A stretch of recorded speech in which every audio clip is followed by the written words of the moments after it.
அனைவருக்கும் அன்பான வணக்கம். நீங்கள் கேட்டுக்கொண்டிருப்பது கதையலை. வாசிப்பவர் ஹேமலதா ஜெகநாத்.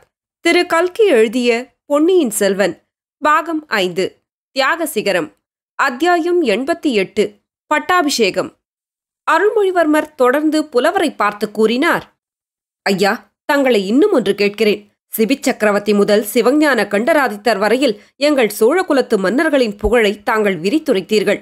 அவையெல்லாம் இந்த புராதன குலத்தில் பிறக்கும் பாக்கியம் பெற்ற எனக்கு எவ்வளவு பொருத்தமோ அவ்வளவு என் சிறிய தந்தையும் மகான் கண்டராதித்த சோழரின் உத்தம திருப்புதல்வருமான மதுராந்தக தேவருக்கும் பொருத்தமாகுமல்லவா? புலவர் ஆம் என்பதற்கு அறிகுறியாக தலையை அசைத்தார். சபையிலிருந்தவர்கள் அத்தனை பேரின் கண்களும் சுந்தர சோழரின் மறுபக்கத்தில் அடக்க ஒடுக்கத்துடன் அமர்ந்திருந்த மதுராந்தக தேவரின் மீது திரும்பின. இப்போதுதான் புதிதாக பார்ப்பது போல் மதுராந்தகரை கூர்ந்து கவனிக்க தொடங்கினார்கள். முன்னமே மிக்க கூச்சத்துடன் அமர்ந்திருந்த மதுராந்தகர் இப்போது மேலும் சங்கோஜம் அடைந்தவராகி பூமாதேவியை கண்கொட்டாமல் பார்த்து கொண்டு குனிந்த தலை நிமிராமல் இருந்தார். இதற்கிடையில் மாறுவேடம் பூண்டிருந்த ஆழ்வார்க்கடியான் மண்டபத்தின் ஒரு மூலைக்கு அவனை அழைத்துச் சென்ற சின்ன பழுவேட்டரையரிடம் கவலை தரும் ஒரு செய்தியை கூறினான். பாண்டிய நாட்டு ஆபத்துதவிகளை சேர்ந்தவளும் படகோட்டி முருகையனின் மனைவியுமான ராக்கம்மாள் என்பவளை மகுடாபிஷேக வைபவத்துக்காக வந்து கூடியிருந்த ஜனத்திரளிடையே அவன் கண்டான். எதற்காக இங்கே அவள் வந்திருக்கிறாள் என்பதை அறியும் பொருட்டு பின்தொடர்ந்து சென்றான். சின்ன பழுவேட்டரையரின் அரண்மனைக்கு அருகில் ஜனக்கூட்டத்தில் அவள் மறைந்து விட்டாள். ஆழ்வார்க்கடியான் அங்கேயே நின்று அங்குமிங்கும் பார்த்து கொண்டிருந்த போது அவள் மறுபடியும் காணப்பட்டாள். அவளுடன் இன்னொரு பெண் இடுப்பில் ஒரு குழந்தையுடன் சென்றாள். அந்த இன்னொரு பெண் சின்ன பழுவேட்டரையரின் மகளைப் போல் தோன்றவே ஆழ்வார்க்கடியான் இன்னது செய்வது என்று தெரியாமல் சிறிது நேரம் திகைத்தான். சின்ன பழுவேட்டரையரின் மகள்தான் என்று நிச்சயமாக சொல்லவும் முடியவில்லை. கொஞ்ச தூரம் அவர்களுடன் போய் உறுதி செய்து கொள்ளலாம் என்று போனான். கூட்டத்தில் அவர்களை பின்தொடர்ந்து போவது எளிய காரியமாக இல்லை. அவன் பின்தொடர்ந்து வருகிறான் என்பதை ராக்கம்மாளும் கவனித்திருக்க வேண்டும். அவள் திடீரென்று கூட்டத்துக்கு மத்தியில், ஐயையோ, இந்த ஆள் எங்களை தொந்தரவு செய்கிறான், பெண்களை தொடர்ந்து வந்து தொல்லை கொடுக்கிறான் என்று கூச்சலிட்டாள். உடனே அங்கு நின்ற ஜனங்களில் பலர் ஆழ்வார்க்கடியானை சூழ்ந்து கொண்டு அவனை கண்டிக்க தலைப்பட்டார்கள். அவர்களிடம் ஆழ்வார்க்கடியான் அப்படியொன்றும் தான் செய்யவில்லை என்றும் இவர்கள் எல்லாரையும் போல் தானும் மகுடாபிஷேக காட்சிகளை பார்க்க வந்தவன் என்றும் சத்தியம் செய்து கூறினான். அவனை சூழ்ந்து கொண்ட ஜனத்திரளை சமாதானப்படுத்திவிட்டு அவன் வெளியேறுவதற்குள் ராக்கம்மாளும் இடுப்பில் குழந்தையுடன் கூடிய மற்றொரு பெண்ணும் மறைந்து விட்டார்கள். ஆழ்வார்க்கடியான் கோட்டை வாசல் வரையில் அவர்களை தேடிக்கொண்டு சென்றான். கோட்டை வாசலுக்கு சற்று தூரத்தில் ஒரு மூடு பல்லக்கில் குழந்தையுடன் கூடிய பெண் ஏறிக்கொண்டிருப்பதைக் கண்டான். பல்லக்கை சூழ்ந்து 4 குதிரை வீரர்கள் நின்றார்கள். பல்லக்கில் அப்பெண் ஏறியதும் பல்லக்கும் குதிரைகளும் விரைந்து போகத் தொடங்கின. மேலும் அவர்களை தொடர்ந்து போகலாமா என்று யோசிப்பதற்குள் மகுடாபிஷேகத்தை பார்ப்பதற்காக வந்து கொண்டிருந்த ஒரு பெரிய ஜனகும்பல் ஆழ்வார்க்கடியானை இடித்து தள்ளி கொண்டு வந்து வெகு தூரம் கோட்டைக்குள் கொண்டு வந்து சேர்த்துவிட்டது. அந்த செய்தியை கோட்டை தளபதியிடம் உடனே தெரிவிப்பது முக்கியமானது என்று கருதி ஆழ்வார்க்கடியான் பட்டாபிஷேக மண்டபத்துக்கு வந்து சேர்ந்தான். அருள்மொழிவர்மரின் கட்டளையின் பேரிலேயே தான் இவ்வாறு மாறுவேடம் பூண்டிருப்பதாயும் ஜனக்கூட்டத்தில் அங்குமிங்கும் திரிந்து ஜனங்கள் என்ன பேசிக் கொள்கிறார்கள் என்பதை அறிந்து வந்து தம்மிடம் சொல்லும்படி பொன்னியின் செல்வர் பணித்ததாயும் அந்த கடமையை நிறைவேற்றி வரும் சமயத்திலேயே மேற்சொன்ன நிகழ்ச்சியை தான் காணும்படி நேர்ந்ததென்றும் ஆழ்வார்க்கடியான் விளக்கிய பிறகு சின்ன பழுவேட்டரையர் அவனுடைய வார்த்தைகளில் பூரண நம்பிக்கை கொண்டார்.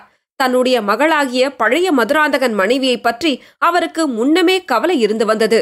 திருமலை கூறிய செய்தி அவருக்கு திகிலை விளைவித்து மனக்குழப்பத்தையும் உண்டாக்கிவிட்டது. தாம் தன் அரண்மனைக்கு சென்று உண்மையை அறிந்து வருவதாகவும் தாம் அவசரமாக போக நேர்ந்ததை பற்றி முதன்மந்திரி அனிருத்தர் மூலம் சுந்தர சோழருக்கும் பொன்னியின் செல்வருக்கும் அறிவிக்கும்படியும் பணித்துவிட்டு சின்ன பழுவேட்டரையர் அந்த மண்டபத்திலிருந்து வெகு வேகமாக வெளியேறினார். ஆழ்வார்க்கடியான் வந்து பொன்னியின் செல்வரிடம் சொல்ல வேண்டிய அவசியம் இருக்கவில்லை. தமிழ் புலவர் நல்லன் சாத்தனாரிடம் பேசிக் கொண்டிருந்த போதே இளவரசர் சின்ன பழுவேட்டரையர் மீதும் கவனம் செலுத்தி வந்தார். அவர் மண்டபத்தை விட்டு அகன்றவுடன் பொன்னியின் செல்வருடைய திருமுகம் முன்னை காட்டிலும் ஒளி பொருந்தியதாயிற்று. சக்கரவர்த்தியின் பக்கம் திரும்பி நின்று அவர் கம்பீரமான குரலில் கூறலுற்றார்.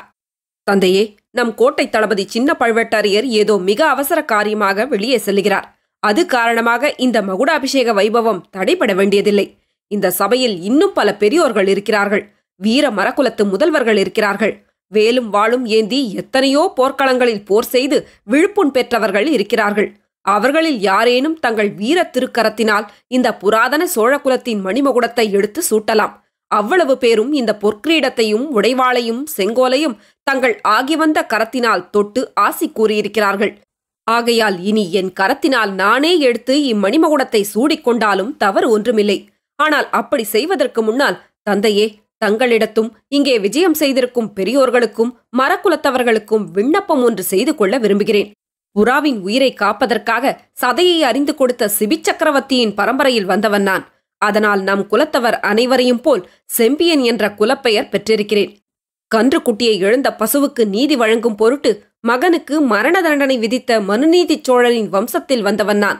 நம் குலத்து முன்னோர்கள் அனைவரும் போர்க்களத்தில் புறமுதுகிடாத வீரர்கள் என்று புகழ் பெற்றது போலவே நீதி நெறியிலிருந்து அணுவளவும் தவறாதவர்கள் என்ற புகழையும் அடைந்து வந்திருக்கிறார்கள்.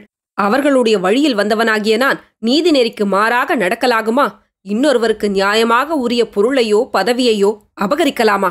நம் ஆஸ்தான புலவர் நம் குலமுன்னோர்களை பற்றி அழகான சந்த கவியில் பாடி வந்தபோது அவர்கள் அனைவரும் என் மணக்கண் முன்னால் வந்து தரிசனம் அளித்தார்கள். ராஜகேசரிகளும் பரகேசரிகளும் வரிசை வரிசையாக நின்று காட்சி தந்தார்கள். நலம் கிள்ளியும் நெடும் கிள்ளியும் பெரும் கிள்ளியும் கோச்செங்கனாரும் என்னை கருணை ததும்பும் கண்களால் நோக்கி, எங்கள் குலத்தில் உதித்த மகனே, இந்த சிங்காதனம் உனக்கு உரியதா என்று சிந்தித்துப் பார் என்றார்கள். விஜயாலயரும் ஆதித்தரும் பராந்தகரும் ராஜாதித்தரும் என்னை வீர திருவிழிகளால் பார்த்து, குமாரா, நீ இந்த சிங்காதனத்தில் ஏறுவதற்கு உரியவனாக என்ன வீரச் செயல் புரிந்தாய் சொல் என்று கேட்டார்கள். நான் அவர்களுக்கு மறுமொழி சொல்ல தயங்கினேன். பின்னர் மனத்தை திடப்படுத்திக் கொண்டு அவர்களை கைகூப்பி வணங்கி விண்ணப்பித்துக் கொண்டேன். சோழகுலத்து முதல்வர்களே, நீங்கள் செய்த அரும்பெரும் செயல்களில் 1000ல் 1 கூட நான் செய்யவில்லை. ஆனால் உங்கள் ஆசியுடன் இனிமேல்தான் அத்தகைய காரியங்களை செய்யப் போகிறேன். நீங்கள் நிலைநாட்டிய சோழகுலத்து புகழ் மேலும் வளர்ந்தோங்கி நீடூழி நிலைத்திருக்கும்படியான காரியங்களை செய்யப் போகிறேன்.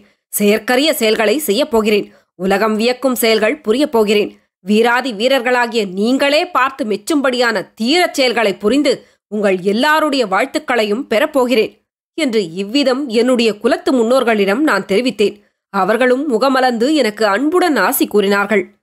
ஆவேச உணர்ச்சி ததும்புமாறு பொன்னியின் செல்வர் கூறி வந்த சொற்களை கேட்டுக்கொண்டிருந்த அச்சபையில் உள்ளோர் எல்லாரும் ரோமாஞ்சனமடைந்தார்கள்.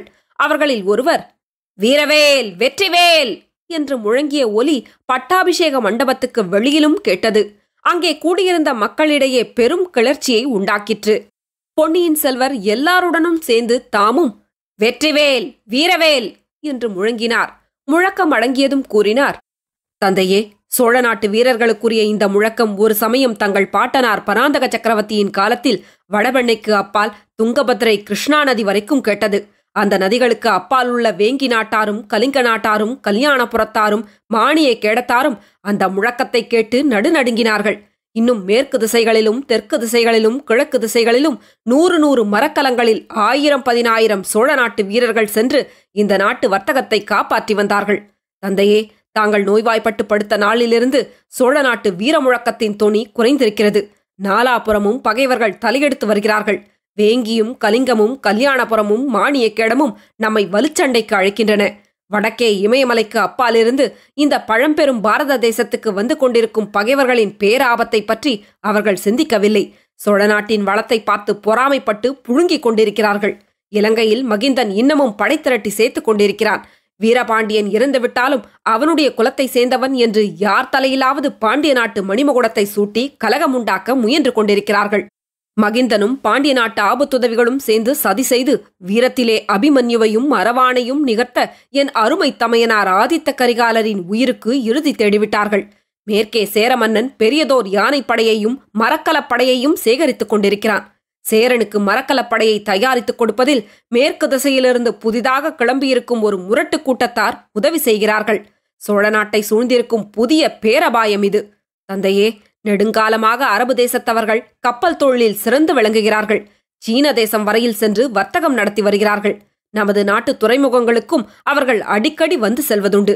நாகரிகத்தில் சிறந்த அந்த பழைய அரேபியர்களை அடக்கி ஒடுக்கிவிட்டு புதிய அரேபிய கூட்டம் ஒன்று இப்போது கிளம்பியிருக்கிறது. அவர்கள் அரேபியர்கள்தானா அல்லது அக்கம்பக்கத்து நாட்டவர்களா நாம் அறியோம். ஆனால் மூர்க்கத்தனத்தில் அவர்களை மிஞ்சியவர்களை எங்கும் காண முடியாது. நானே அவர்களுடைய செயல்களை நேரில் பார்க்கும்படி நேரிட்டது. என்னை சிறைப்படுத்தி அழைத்துக் கொண்டு வருவதற்காக தங்கள் கட்டளையின் பேரில் நம் கோட்டை தலைவர் சின்ன பழுவேட்டரையர் 2 கப்பல்களில் வீரர்களை அனுப்பி வைத்திருந்தார். சுந்தர சோழர் இந்த சமயம் குறுக்கிட்டு தழுதழுத்த குரலில், மகனே, அப்படி நான் அனுப்பிய காரணத்தை நீ அறியாயா என்று கேட்டார். தந்தையே, அதை நான் நன்கு அறிந்துள்ளேன். இங்கே அரசியல் உரிமை பற்றி குழப்பம் நேர்ந்திருந்தது. பாண்டிய நாட்டு ஆபத்துதவிகளைப் பற்றியும் கேள்விப்பட்டிருந்தீர்கள். ஆகையால் என்னை பத்திரமாக தங்களிடம் கொண்டு சேர்ப்பதற்காகவே சிறைப்படுத்தி கொண்டு வரச் சொன்னீர்கள்.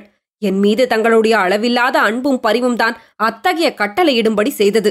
எல்லாருக்கும் அது நன்கு தெரியட்டும் என்றுதான் இங்கே சொல்கிறேன். அப்படி என்னை சிறைப்படுத்த வந்த நம் வீரர்கள் 100கணக்கானவர்கள். 7 நாட்டு கடற்கரையில் உடைந்த கப்பலிலிருந்து வந்து ஒதுங்கியிருந்த அரேபியர்களோ 10 பேருக்கு மேல் இருக்க மாட்டார்கள். நம் வீரர்களில் எத்தனை பேரை அவர்கள் திடீரென்று தாக்கி கொன்று விட்டார்கள் என்பதை பார்த்து நான் அடைந்த வேதனை இன்னமும் என் மனத்தை விட்டு அகலவில்லை. அந்த புதிய அரேபிய சாதியார் சேர மன்னனுக்கு கப்பல் கட்டுவதில் உதவி செய்கிறார்கள். அது மட்டுமல்ல, கலிங்க நாட்டாருடனும் தொடர்பு கொண்டிருக்கிறார்கள்.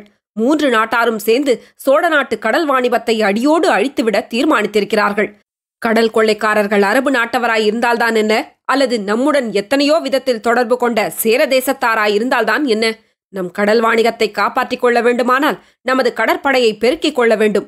1000 புதிய மரக்கலங்களை கட்ட வேண்டும். புதிய புதிய மாலுமிகளை பழக்க வேண்டும். கப்பலிலிருந்து கொள்ளைக்காரர்களுடன் போரிடக்கூடிய வீரர்களை சேர்க்க வேண்டும். கீழைக்கடலில் உள்ள தீவுகளில் எல்லாம் புலிக்கொடியை நாட்டி ஆங்காங்கே நம் வீரர்களை நிறுத்தி வைக்க வேண்டும். தந்தையே, இந்த காரியங்களையெல்லாம் செய்வதாக நம் குலத்து முன்னோர்களுக்கு நான் வாக்குறுதி அளித்திருக்கிறேன். அதை நிறைவேற்றுவதற்கு தங்களுடைய அனுமதி வேண்டும். இந்த சபையில் உள்ள பெரியோர்களின் சம்மதமும் வேண்டும். இவ்வாறு பொன்னியின் செல்வர் கூறி நிறுத்தியவுடன் சுந்தர சோழர், மகனே, சோழ குலத்து வீர புகழை நீ வளர்ப்பதற்கு நான் தடை செய்வேனா? சோழ நாட்டு கடல் வாணிபத்தை பாதுகாப்பதற்கு இந்த மகாசபையில் உள்ள பெரியவர்கள்தான் தடை சொல்லப் போகிறார்களா என்றதும் மீண்டும் அச்சபையில் வீரவேல், வெற்றிவேல் என்ற முழக்கம் எழுந்தது. தந்தையே, தாங்களும் இச்சபையோரும் தடை சொல்ல மாட்டீர்கள். நான் ஏற்கும் காரியங்களில் வெற்றியடைய வேண்டுமென்று ஆசி கூறியும் அனுப்புவீர்கள். தங்கள் ஆசி நிறைவேறி நான் எடுத்த காரியங்களில் வெற்றி கிடைக்க வேண்டுமென்றால் முதலில் என் உள்ளத்தில் நிம்மதி ஏற்பட வேண்டும். நேர்மையற்ற காரியம் எதையும் நான் செய்யவில்லை. என் குலத்து முன்னோர்கள் அங்கீகரிக்க முடியாத செயல் எதுவும் நான் புரியவில்லை. பிறருக்கு உரியதை நான் ஆசையினால் அபகரித்துக் கொண்டு விடவில்லை என்ற உறுதியை நான் அடைய வேண்டும்.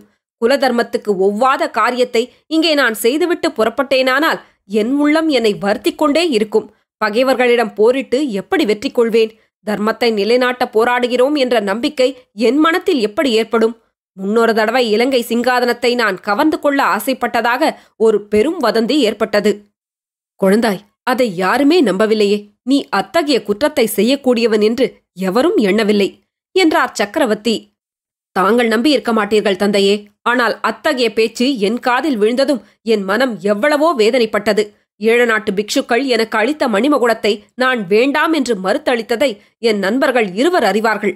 அவர்கள் அப்போது என் அருகிலேயே இருந்தார்கள். சபையில் இருந்த புத்த பிக்ஷுக்களின் தலைவர், ஆமாம், நாங்களும் அதை அறிவோம் என்று சொன்னார். ஒரு பொய்யான அவதூறு என் உள்ளத்தில் அவ்வளவு வேதனையை உண்டாக்கியது. அதை தாங்கள் நம்பவில்லை என்றால் நம்பியவர்கள் சிலரும் இருந்தார்கள். உண்மையாகவே நான் இப்போது இன்னொருவருக்கு உரிமையாக வேண்டிய சிங்காதனத்தை அபகரித்துக் கொண்டேன் என்றால் அதனால் இந்த சோழ குலத்துக்கு எத்தனை அபகீர்த்தி உண்டாகும். என் வாழ்நாளெல்லாம் அதை பற்றி வேதனைப்பட்டுக் கொண்டிருப்பேன். வேறு எந்த பெரிய காரியத்திலும் மனத்தை செலுத்த முடியாது. உற்சாகமாக செய்யவும் முடியாது. வெகுநேரம் குனிந்த தலை நிமிராமல் இருந்த மதுராந்தகத்தேவர் இப்போது பொன்னியின் செல்வரை அண்ணாந்து பார்த்து ஏதோ சொல்வதற்கு பிரயத்னப்பட்டார். பொன்னியின் செல்வர் வந்தியத்தேவனை பார்த்து சமிக்ஞை செய்யவே அவ்வீரன் மதுராந்தகத்தேவர் பக்கத்தில் போய் நின்று கொண்டான். அவர் காதில் மட்டும் கேட்கும்படியான மெல்லிய குரலில், நண்பா, சுந்தரமூர்த்தி நாயனார் பாடிய முதல் தேவாரத்தின் முதல் அடி என்ன என்று கேட்டான்.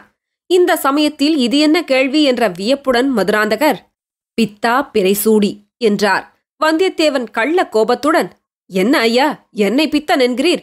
நீர் அல்லவோ பெண் பித்து பிடித்து அழுகிறீர். அதோ பாரும், உமது தர்மபத்தினி பூங்கோழி உம்மை பார்த்து சிரிப்பதை என்றான். இது என்ன, இந்த நல்ல சிநேகிதன் இப்படி திடீரென்று வலுச்சண்டைக்கு வருகிறானே என்ற எண்ணத்துடன் மதுராந்தகர் பெண்மணிகள் வீற்றிருந்த இடத்தை நோக்கினார். உண்மையில் அப்போது பூங்கோழி இவர் பக்கம் பார்க்கவே இல்லை. பூங்கோழி, குந்தவை, வானதி, செம்பியன் மாதேவி, வானமாதேவி ஆகிய அரண்மனை பெண்மணிகள் யாவரும் அளவில்லாத ஆர்வம் கண்களில் ததும்ப பொன்னியின் செல்வரையே பார்த்து கொண்டிருந்தார்கள். மறுபடி மதுராந்தகர் பொன்னியின் செல்வரை பார்த்தபோது அவர் சோழகுலத்தின் புராதன மணிமகுடத்தை தமது கரங்களில் தாங்கிக் கொண்டிருப்பதைக் கண்டார். தளபதி சின்ன பழுவேட்டரையர் இன்னும் திரும்பி வரவில்லை. அதனால் என்ன? குறிப்பிட்ட வேளையில் முடிசூட்டு விழாவை நானே நடத்திவிடுகிறேன். தந்தையே, விஜயாலய சோழர் முதல் நம் முன்னோர்கள் அணிந்து வந்த இந்த மணிமகுடத்தை தாங்கள் எனக்கு அளிக்க உவந்தீர்கள். சாமந்தர்கள், தளபதிகள், கோட்டத் தலைவர்கள், பொதுமக்கள் அனைவரும் அதை அங்கீகரித்தார்கள். ஆகையால் இந்த கிரீடம் இப்போது என் உடைமை ஆகிவிட்டது. என் உடைமையை நான் என் இஷ்டம் போல் உபயோகிக்கும் உரிமையும் உண்டு அல்லவா? என்னை விட இந்த கிரீடத்தை அணிய தகுந்தவர் இங்கே இருக்கிறார். என்னை விட பிராயத்தில் மூத்தவர். இந்த சோழ ராஜ்யத்துக்கு என்னை விட அதிக உரிமை அவருக்கு நிச்சயமாக இருந்த போதிலும் அவர் அதை கோரவில்லை. நான் முடிசூட்டிக் கொண்டு சிங்காதனத்தில் அமர்வதை பார்த்து மகிழ சித்தமாக இங்கு வந்திருக்கிறார். அவர் என் உயிரை ஒரு தடவை காப்பாற்றினார். இந்த சோழ குலத்துக்கு நேர்வதற்கு இருந்த பெரும் விபத்து நேரிடாமல் தடுத்தார். இப்படிப்பட்ட சிறப்பான காரியம் எதுவும் நான் இதுவரையில் இந்நாட்டுக்கு செய்தேனில்லை. ஆகையால் இந்த மணிமகுடத்தை மகான் கண்டராதித்தரின் குமாரரும் என் சிறிய தந்தையுமான மதுராந்தக தேவரின் தலையில் சூட்டுகிறேன். இவ்விதம் பொன்னியின் செல்வர் சொல்லிக்கொண்டே சக்கரவர்த்தியின் மறுபக்கத்தில் வீற்றிருந்த மதுராந்தகரின் அருகிலே சென்று அவர் சிரசில் கிரீடத்தை வைத்தார். மகுடத்தை வைக்குங்கால் மதுராந்தகர் அதை தடுக்காமல் இருக்கும் பொருட்டு வந்தியத்தேவன் முன்ஜாக்கிரதையாக அவர் பின்னால் நின்று அவருடைய தோள்கள் இரண்டையும் நட்புரிமையுடன் இறுக்கி பிடித்துக் கொண்டிருந்தான். ஆனால் மதுராந்தகரோ அப்படி ஒன்றும் செய்ய முயலவில்லை. அவர் மெய்மறந்து தன் வசமிழந்து உண்மையிலேயே பித்து பிடித்தவர் போல் நாலு புறமும் வெறிக்க பார்த்து கொண்டிருந்தார். மணிமகுடத்தை சூட்டியதும் பொன்னியின் செல்வர், கோபரகேசரி மதுராந்தக உத்தம சோழ தேவர் வாழ்க என்று முழங்கினார். சோழ சாம்ராஜ்ய சக்கரவர்த்தி உத்தம சோழர் வாழ்க என்று வந்தியத்தேவன் பெரும் குரலில் கூவினான். இத்தனை நேரமும் பிரமித்து போய் நின்ற முதன் மந்திரி அனிருத்தர் முதலியவர்கள் அனைவரும் இப்போது கோபரகேசரி மதுராந்தக சோழர் வாழ்க என்று முழங்கினார்கள். சுந்தர சோழ சக்கரவர்த்தி உணர்ச்சி மிகுதியால் பேசும் சக்தியை அடியோடு இழந்திருந்தபடியால் தாம் கையிலிருந்த பல நிற மலர்களை மதுராந்தக உத்தம சோழர் மீது தூவினார். அரண்மனை பெண்மணிகளும் சக்கரவர்த்தியை பின்பற்றி மதுராந்தகர் மீது மலர் மாறி பொழிந்தார்கள். மதுராந்தகர் சிறிது திகைப்பு நீங்கியதும் எழுந்து நேரே செம்பியன் மாதேவியிடம் சென்று கும்பிட்டு நின்றார். அந்த மூதாட்டியின் கண்களிலிருந்து கண்ணீர் அருவி போல பொங்கி பொழிந்து கொண்டிருந்தது. மகனே, இறைவனுடைய திருவுள்ளம் இவ்வாறு இருக்கிறது. நீயும் நானும் அதற்கு எதிராக நடப்பது எப்படி சாத்தியம் என்றார். பொன்னியின் செல்வர் சபையில் கூடியிருந்த மற்ற புலவர் பெருமக்கள், பட்டர்கள், பிக்ஷுக்கள் ஆகியவர்களை பார்த்து, நீங்கள் இனி உங்கள் வாழ்த்துக் கவிதைகளை உச்சிதப்படி மாற்றிக்கொண்டு சொல்லுங்கள் என்றார். அவர்களும் அவசர அவசரமாக வாழ்த்துக் கவிதைகளை மாற்றி அமைத்துக் கொண்டு பாடத் தொடங்கினார்கள். மதுராந்தக உத்தம சோழருக்கு மணிமகுடம் சூட்டப்பட்ட சிறிது நேரத்துக்குள்ளே அந்த செய்தி தஞ்சை வீதியில் கூடியிருந்த மக்களிடையில் பரவிவிட்டது. அது விரைவாக பரவுவதற்கு வந்தியத்தேவனும் ஆழ்வார்க்கடியானும் பெரிதும் காரணமாக இருந்தார்கள். பொன்னியின் செல்வர் கட்டளைப்படி அவர்கள் வீதிகளில் ஆங்காங்கே ஆட்களை நிறுத்தியிருந்தார்கள். அவர்களிடமெல்லாம் அவசரமாக சென்று சொல்லி கோப்பரகேசரி உத்தம சோழதேவர் வாழ்க என்று முழங்கச் செய்தார்கள். இளவரசர் அருள்மொழிவர்மர் தமக்கு அளிக்கப்பட்ட ராஜ்யத்தை தம் சிறிய தந்தை மதுராந்தகருக்கு அளித்து விட்டார் என்றும், கடற்கொள்ளைக்காரர்களை அடக்குவதற்காக பெரிய கப்பல் படை சேர்த்துக்கொண்டு சீக்கிரம் புறப்படப் போகிறார் என்றும் வாய்மொழியான செய்தி மக்களிடையே விரைந்து பரவி கொண்டிருந்தது. சிலர் இதை உடனே நம்பினார்கள்.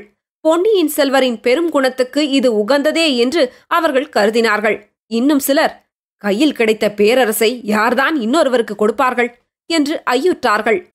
ஏக காலத்தில் பலவாறு பேசிய 10,000கணக்கான குரல்களும் வாழ்க வாழ்க என்னும் முழக்கங்களும் சேர்ந்து புயற்காற்று அடிக்கும்போது அலைக்கடலில் கிளம்பும் பேரொளியைப் போல் ஒலித்தன. கொஞ்ச நேரத்துக்கெல்லாம் அலங்கரிக்கப்பட்ட பட்டத்து யானையின் மீது அமைத்த பொன்மயமான அம்பாரியில் அமர்ந்து மதுராந்தக உத்தம சோழர் பவனி கிளம்பியதும் எல்லா சந்தேகங்களும் மக்களுக்கு தீர்ந்துவிட்டன.